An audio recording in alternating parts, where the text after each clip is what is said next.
I got a comment today or yesterday, today maybe, saying that person couldn't understand me because of my thick accent.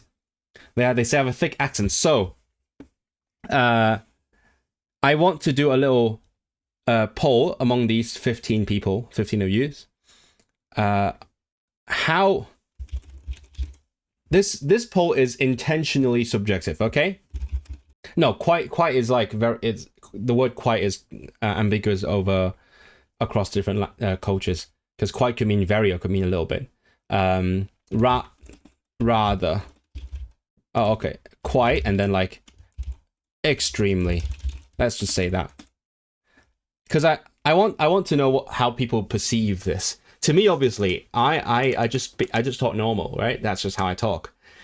But when that person left a comment saying I couldn't understand what you're saying, why is your accent so thick? I'm like, whoa, thick with two C's.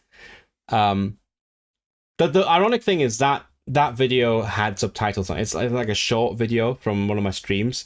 So I meticulously spent like 15-20 minutes putting in the subtitles accurately, and then that person just ignores all the subtitles and says they don't understand me. So that was a bit annoying, but I just want to know what you guys think.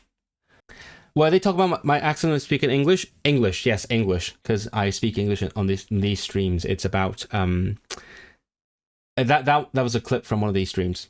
You don't have a Chinese accent if they're meaning that. I don't know what they mean, mate. I have no idea what they mean. But you're American. You're not British. So maybe that plays a part in the perception. I have no idea. I also don't know how I would categorize my accent either. But they did say that I have a very strong Asian, I don't know what the word was, twang maybe, in my accent, and I don't know how much of that there is. Maybe there is a bit of that. We never know. Objective, sorry, I used the wrong word. Yeah. I'm going to end the poll here. Interesting, 56% no, not thick, and 44% a bit thick. That is quite interesting. Obviously, to me, I don't have an accent at all, right? Have an accent is a very problematic phrasing, but obviously, I feel like I sound completely neutral, but I see what I mean. I have a problem hearing Northern Brits like by Manchester. Ah, I see, really? Because, well, for obvious reasons, Manchester to me is like the most common accent now. It's like how my friend Samuel he's been living in Scotland for a while, and for a couple of years, and then he told me like a couple of months back.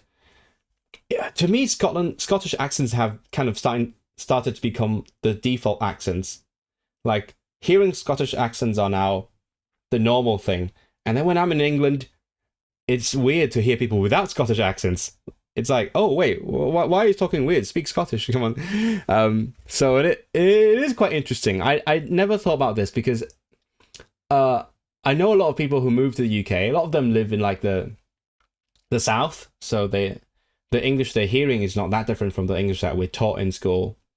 And also a lot of people I know from Hong Kong are not very sensitive towards accents, so to them it's all just British.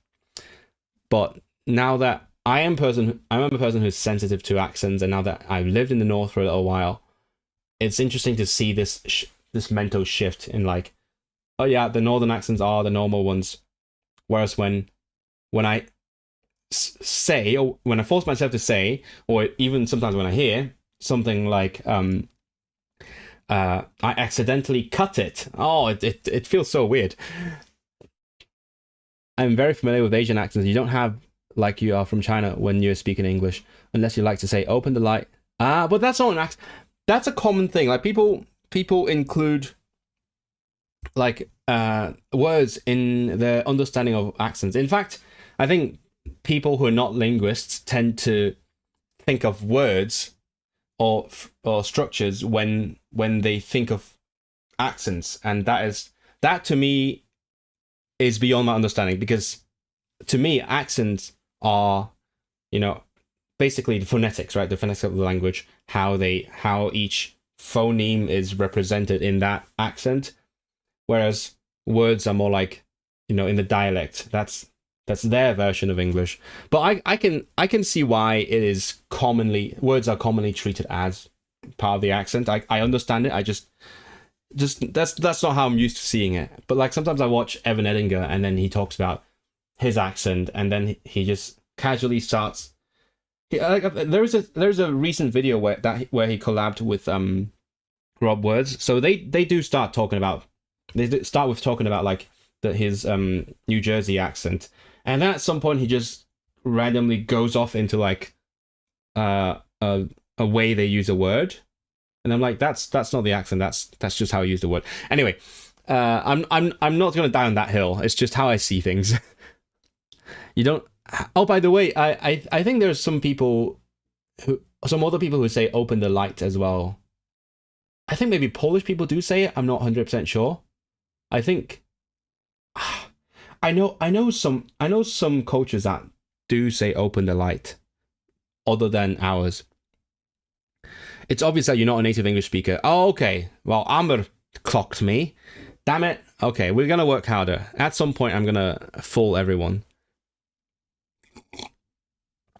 It's kind of interesting that in other languages, people often say I'm accent free or I sound native.